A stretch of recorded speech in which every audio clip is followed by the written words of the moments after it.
Wonderful question. I think I would like to break into the two eras that we have seen recently, right? The pre-pandemic and the post-pandemic era. Pre-pandemic, the way we used to look at how we work, how people functionally work out of office spaces, improving productivity, were very different. Post-pandemic, the shift happened more towards safety, more towards hygiene, more towards remote working, hybrid working, distances, maintaining distances, virtual collaboration, much more, right? And that kind of became the norm.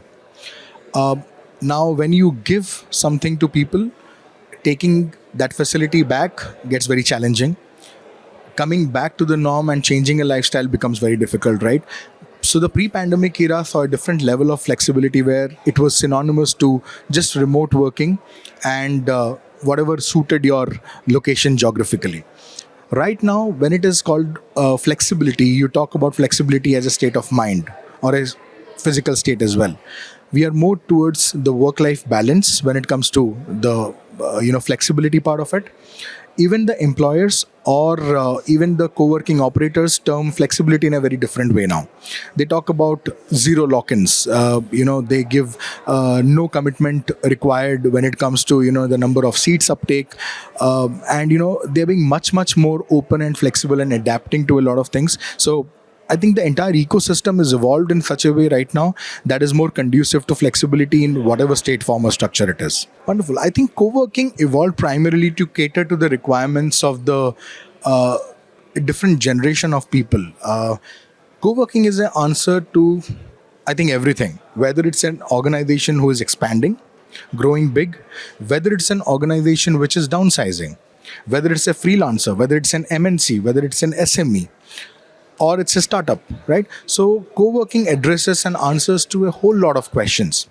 Now, having said that, it's very important that a co-working setup is a space where new ideas can be generated, new ideas can be created, and people actually come together to collaborate, to network there. And co-working provides that facility which conventional office spaces do not provide, right? So that is something which adds a lot in terms of the networking opportunity, collaboration opportunities, bonding together.